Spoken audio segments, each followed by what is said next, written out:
I promise you. And we'll do the best performance possible to win the game and win the title. Is that the most important thing today for you, the fact it's still in your hands? No, absolutely. When you arrive, it would be perfect to win today, but West Ham is fighting for Europa League. Have made an incredible season, so it's so complicated to attack them and play against them. So difficult, and yeah, it's in our hands. That's good. One more week and they need one more win. Liverpool have 2 more games to play. They have Southampton and Wolves. If they do beat Southampton, then they go within a point of Manchester City, which means it does technically go down to the end of the season. What do you think is going to happen? I think Liverpool are going to win both games. And it goes down to Manchester City at the Etihad against Aston Villa. If you said that to Manchester City at the start of the season, you play to win, you win at home and you win the title on the last day, they would have taken it. I think Manchester City win it by the point. Could Steven Gerrard add another twist and turn to this title race on the final day, Karen? Well, he's got the opportunity to. It'd be quite a story, wouldn't it? You know what, though? If City do beat Aston Villa and get 93 points, it just says it all, how good this Premier League title has been, that you're getting 93 points and you're thinking, is it enough? Like, well, it's enough, but the final game of the season, that's how good it's been. But I agree, I expect Liverpool to get points against Southampton, and I saw Wolves against Man City, and I think Liverpool will be fine in that aspect as well. Well, Liverpool will be on a high, having just won the FA Cup as well yesterday at Wembley against Chelsea, but they picked up a couple of injuries to key players, VVD and Salah as well. What sort of a side do you think Klopp will field? A strong one, if I'm honest with you. I think Liverpool now have a squad that they've fattened it up and they've got quality there. You could take certain players out and you're bringing in Jota and people like that who's been sensational since he's been there. So I think Liverpool's still going to be strong. How key is their number 23 Diaz been this season? Since he's arrived. I watched it, was at the game yesterday, the cup final, and I've never saw Reece James be pushed to the limits like that before. He had to really dig deep the second half. Diaz is phenomenal, but I agree they've got the squad, and I think the players he brought off yesterday, well, because Liverpool have got eyes on so many things, Champions League, Salah's a slight twinge, but no, we get him off and we replace with Jota, we replace with Firmino, we bring on, we've got Diaz. The players that they've got, when they make changes, it doesn't drop the levels, where other teams, you bring sub on and you're thinking, can they match the levels or push us on? And even at the back as well, bringing on the likes of Tsimikas for Robertson and Gomez as well when he's been called upon. There's not really been a drop-off in form. No, there hasn't. And, you're seeing Van Dijk go off and Matip come on. Konate. He's a star. And Konate, I think Konate's a really, really good player. I think he's going to be the mainstay for years to come. But, Jurgen Klopp's built a really strong squad at Liverpool. I mean, how lucky are we to be watching these two during this time? They have pushed each other all the way, and they keep doing so till the very end. Flawless. And then we add in Haaland for next season as well, and we probably see Liverpool bring in a couple of tidy players as well. So, it's interesting. But right now, it's all about this season, and both of them are flawless. They really are. You're right. It is all about this season. Does the drop points for Manchester City not put that pressure on them? I know that they deal with pressure so phenomenally well, but there is pressure on that final game, isn't there? Of course, 100% there's pressure. And what Liverpool have to do, Liverpool have to win well against Southampton to heap even more pressure. Liverpool going to be at home as well. So, they're going to win at home, I believe. Just pile the pressure on and see what happens. Manchester City, if they hold serve, there's nothing you could do about it. But you just never know.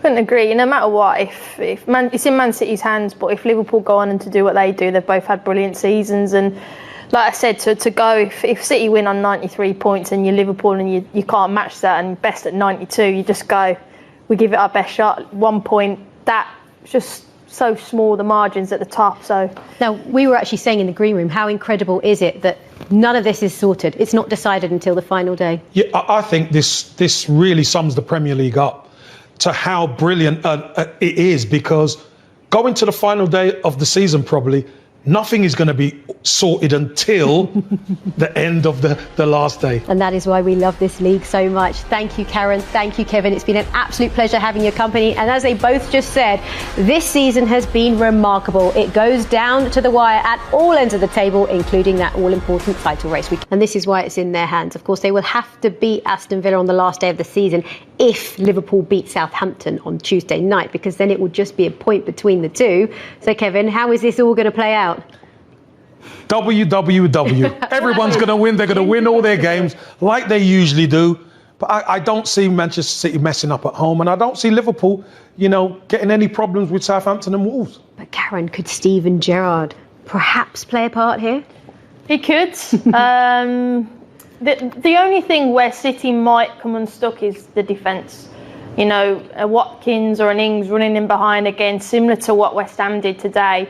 What Bowen did in terms of the pace. The defensive back four is a worry for City. However, they dominate possession. If they take their chances and keep the ball well, I don't think Villa will cause them enough of an issue to get the 3 points that Man City need. And actually, Liverpool as well. Of course, they go to St Mary's on Tuesday, but it's not a done deal yet, is it? Because they have a lot of injuries to the side as well. And although they have squad depth, with VVD and Salah injured, could that be a problem? Yes, it could. Of course it could. When you go away from home and your starters ain't starting, it could be. But I think Jurgen Klopp's built a squad to last. They've played in every game that they could this season. And I don't see them messing up at Southampton. They need goals as well, just in case. But I think they're going to win the final two games. Let's have a look at the remaining fixtures then. We're into the last week of the season. City with another little small step towards the title. Now, goal difference, worth keeping an eye on goal difference. It may not matter, but Liverpool, with those two games, might think we could make up that goal difference. That's where you fell into the trap. Do you remember Liverpool, Crystal Palace all them years ago when they needed 7? Yes. Palace Pizza, yeah. Oh, when Leicester won. When Chelsea won. Yeah. Chelsea won. Yeah. Right. Yeah. Everyone looks at the Stevie G slip. Liverpool just needed a point in that game, but they went for all three, which put them under more pressure going into the Palace game. When Man City won, yes. Yeah, I've got it. What did it finish, 4-4? Was it 4-4? 3-3. 3-3. They were 3 up and finished 3-3. Yeah. So what you're saying is just win at Southampton. Exactly. Still, you would still back Man City every day of the week to beat Villa on the last day at the Etihad. Depends who Villa manager is, and when you've got Coutinho and you've got Ings and you've got all those kind of ex-Liverpool players. They will Villa when they're doing their analysis, and they'll go a half-fit Laporte. Yeah. Ake might play, who's not 100% fit. Yep. Fernandinho at the back. Yeah. They do have to have the They have to have the football though. Yes. Villa have to have the football. Yes, they do. Yeah. They have a chance. Liverpool have just got to your mortgage now on Man City winning then. Go on, there you. Yeah, City. There you go. Wow. There's the mortgage. Wow. Yeah. Don't tell Mrs. Bugach. Chris, we were all at Wembley. Yes. Amazing day. Brilliant day on Saturday. Fantastic game of football. Chelsea, if you're a Chelsea fan, I completely understand you're feeling quite hard done by that. You played 2 finals, not conceded a goal to Liverpool and lost them both. That was tough. But brilliant day, and the quadruple is still, even if it's unlikely, on for Liverpool. I've got to say, the first 20 minutes, Luis Diaz was unreal. He got man of the match. I mean, I felt for Chalobah. Yes, so did I. Who was playing against them. Reece James had a really good game. Trent was amazing. There were some brilliant performances. The longer the game went on, you're thinking, this is going extra time. It's inevitable. I think on the balance of it, I think Liverpool deserved it, but it took a bit of bottle because they had the best chances, in my opinion. Yeah, I agree. But it was not by much. But again, it was a terrific 0-0. Yeah, it was great. Yeah, good game, great occasion. Listen, a great occasion, absolute packed house. Being in and around, being pitchside. Don was pitchside. I was in and around pitchside as well. It was just a pleasure to be there with a full stadium FA Cup final. It just felt right. Do you know when you watch a lot of games, don't you? When you're watching them on TV and you're watching them, but when you're in a crowd, I was in the Liverpool end, and when you're in a crowd and you sat with Liverpool fans and you see the emotion and you see how much it means to them and you feel it and you hear them singing the songs and you can hear them and you see the faces desperate for a win, you get emotionally invested in them. Yeah. And if I was at the other end, I might have been the same at Chelsea. I might have thought they were great, but I happened to be in the Liverpool end. And the atmosphere was rocking on that right-hand side. Packed out, brilliant. It was brilliant. To talk about the title run-in, we'll talk about Liverpool winning the FA Cup as well. We'll talk about Mark Noble's retirement. I mean, he even played with Don Hutchison, Mark Noble. I taught him everything I knew. Lovely touch. Pep Guardiola. But let's start with a great game of football. Amazing game of football. I mean, amazing game. I mean, you're trying to... And it's things sometimes you can't measure, Mark, and I was alluding to it days before the game, and sorry to harp on about 95 when we stopped Man United winning the league, but we had nothing to play for. But we'd done it. That was our motivation. And I had a similar feeling. Mark Noble's last ever game at the London Stadium, the last home game of the season as well. Their motivation is obviously the prize of getting into Europe. The prize also, when you're playing against an opposition like Man City, you want to be the ones that stop them or potentially stop them winning the league. So there was so much motivation at West Ham. I knew they'd do well in the game. I didn't know how the game was going to go. I didn't see them taking the lead. Not having to save themselves for Europe, because sadly that's come to an end. So they haven't got that in the back of their minds. So once they took the first goal, I said to Joe Spate in comms during the game, I went, I wonder at what point now, as a Liverpool fan, you hope. And he went, now. And I went, no, not at 1. Because Man City's Man City. They can beat you 5-1. And then they got the second goal, West Ham, and I went, now you're hoping, if you're a Liverpool fan. Now it's game on. This is a test of Man City's character. Now you're hoping for one more. You're hoping for West Ham to get one more. It was 3, and then they really would be out of sight. What a test for Man City. What a test. Gerrard Bowen has had... There have been some outstanding players at West Ham this season. Declan Rice is the hammer of the year, but I think Gerrard Bowen must have run him very close for how good he's been this season. You know what I like about him? He sort of earns the right to have lots of chances because he works so hard when he hasn't got the ball. But when he does have the ball and he gets into goal-scoring positions, he never just scores. It's always emphatic. He always puts it in the back of the net with pace or with confidence and chooses the right finish. Always hits the target, doesn't he? Always hits the target, makes the keeper make a save. But his fitness good level player. Well, Dion. Yeah, brilliant. As you said, because as a manager and as a right-back, he's your dream. Yeah. Because he protects you when you're out of possession, but he's somehow got the energy to get forward and score goals. Let's have a look at the goals, and you will notice, because of the injuries that City had, there wasn't that structure there, was it? Fernandinho's back there. With a lot of personnel missing, there wasn't quite the rigidity that we come to expect. Well, what you've got to remember as well, which a lot of people have forgotten about, Laporte has tweaked his medial ligament in the Wolves game. So I merit Laporte wasn't 100% fit, and Zinchenko has got himself in a bad position. He doesn't see Bowen now. You could easily track him back. He switches off. You give Bowen, 3 yards? He's onside. Laporte can't catch him because, as I said, he's got that little knee injury. So there were so many disruptions back there. And then he gets away from the goalkeeper. This is how you finish. When you got a goalkeeper 1v1, and we'll see the Antonio chance in a minute or two, but that was... And this one here? Well, it was basic. It was old school. It was Thomas Souček getting on Bernardo Silva. Ball helped around the corner from Antonio. Exposes that Man City backline again. Zinchenko and Laporte at fault. 2 of them not switched on, not communicating. Don't track the runner, you gamble. That's all over the place, that back line, isn't it? It's That's just all over the place. Both these goals are avoidable if your defenders stay with the runner. Don said it, I've said it, you've said it, we've all said it. If there's no pressure on the ball, stay with the runner. And on this occasion, those 2 goals, there was no real pressure on the ball. Just stay with the runner, get goal. You can always, if you're Zinchenko there and you track the runs back, you can always say to the gaffer, sorry, gaffer, I couldn't take the chance. And he'll flag offside. Yeah, and he'll thank you for it because you're using your brain. Definitely. Yeah. And they're goals you would not expect Man City to concede if everybody were available because of the way they work in harmony. They move up and down. And Laporte 100% fit. Yeah, and that said, West Ham were brilliant early on. And Gerrard Bowen, when you do give him half chances, because they were kind of half chances, they weren't clear cut. He had a lot to do. What do you think? So you played under Sir Alex Ferguson, who's had some famous half-time team talks. Yes, one with me. One with this far away. Score a goal. How do you think Pep Guardiola's team talks shape up? How do you think they sound and feel? You know, I don't know if he's a shouter and a ball. I'm not quite sure. I'm pretty sure he'll expect more of people. I think he'll do it in a psychological. What's the word? Psychological way. He'll put the pressure on the player. Say, listen, I need more from you. You know you're better than that. That kind of conversation. So Alex will just go rah and shout at everyone. I think Pep's a little bit more calculated. That's what I think. I think the message that I think he would have said at half time, because West Ham played that game with so much emotion, and rightly so. Last home game of the season, Mark Noble, etc. And they played with emotion, and Man City got sucked into it. So I think the message from Pep at half-time would have been, sit down, breathe, relax. Don't forget what we've been doing now for 5 years. Right? We get back on the ball, we move the ball quickly, West Ham will tire, this is what we do, we'll score goals. The most important goal, the dynamics again in football, Mark, will never change. Even for a team that's leading 2-0, always, and it's something how you just can't measure it, the one that gets the third goal in the game. If you get it to 3-0, if you're West Ham, you're out of sight, you've done, you've got the 3 points. If you're Man City, you get it back to 2-1. Everyone in the stadium knows they're going to get more goals. It's just the way it works. Yeah. And they got it within 3 minutes, didn't they?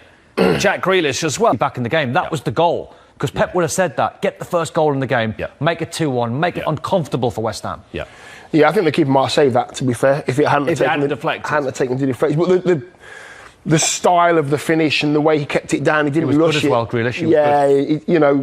He played like we expect him to play, Jack. He got on the ball a lot and he made things happen for City. It's a good technique. You can see it there. There's a hit down on it. Yeah, he sort of went down on it there to make sure that it did hit the ground. He was trying to make it hit the ground first and then go in the back of the net. But it took a deflection before it hit the ground to make it go higher, and the keeper was committed. Sometimes when you score an own goal, you go, I got that, as the own goaler, I got that really wrong. Sometimes the delivery is so good. Are we in the latter category? Have you scored own goals? So good. How many have you got? I've scored 2. Have you scored a couple? Don't know. I don't know. I've scored a couple. I don't know. Yeah. You know what I mean? Sometimes you just think, I've got that all wrong by technique. You're jumping. The thing is, you can't. Some of them. Sometimes you can't. He had to go for this. Some of them you can't let the ball go. No. Because if you're so foul and you let this ball go, look at them coming around the back post. But you don't know what's behind you. See, so you think, right? If I let this go, which you can do, you won't.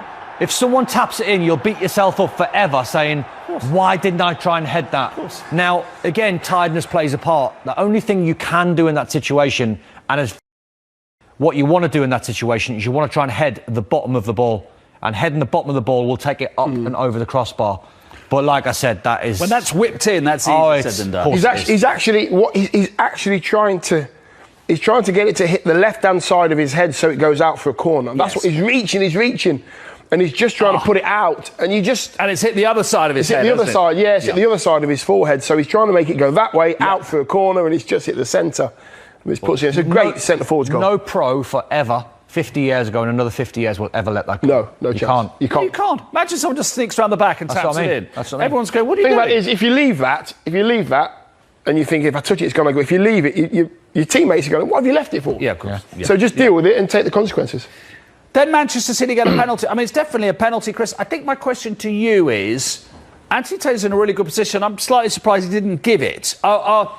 It's great that we got VAR for things like this, but we don't want to get to a stage, I'm not saying we are here, where the ref goes, I'm not too sure, I'm just going to leave it to VAR. What's your thoughts on that? Well, he's in the optimum viewing position we expected him to when he came in. That's where, Chris, you have a footballer, ex-footballer in that room. They will all tell you 9 times out of 10 that is a penalty, because what did he do, John? Tackle with the wrong leg. Yeah. And every time you dangle with the wrong foot, it's not a good decision. And you tackle your wrong leg because you're tired? Exactly. Yeah, and you've not been in the right position in the first place, so you're chasing to try and get into the... He can't take another stride to try and tackle with it. It's a stretch. How many players have been in this situation this season? Michael Keane comes to mind. Couldn't move his feet. Yes. Couldn't get the message from his brain down to his feet quick enough. Same with Dawson. Yeah. Right, he knows that's the first 20 minutes of the game. He'd just jockey him, he'd stand him up. If he's going to tackle, he'd tackle with the right foot. Yeah. Last knock into the game, when you're mentally tired and you're getting bombarded with chances and the amount of miles you've covered, sometimes you just make that The thing about it is, to explain the wrong foot is, if you've got a player here and you tackle with this foot can only tackle in a straight line. Yes. Whereas if you tackle with this foot, this tackle can go across. Yeah. It can sweep. Which is what it's all about. You go across the line of the player. Yeah. This one can only go in a straight line. And this one can tackle slightly in front of the ball. In front of the ball, yeah. And I've said it many times. Yeah. You never, when you're running alongside somebody, left or right, you never tackle the ball. You tackle in front of the ball and wait for the tackle to come to you. Yeah. That's the way to do it. You got it wrong. So up steps Mahrez. Massive moment in the season, potentially. Good save for Fabianski. I said good penalty. You know, I don't think this is a bad penalty. I just think the goalkeeper gets it correctly. He reads him. It's a good save. He thinks on his left foot he's going to whip it away to the goalkeeper's left. Look at where it's going. It's not central.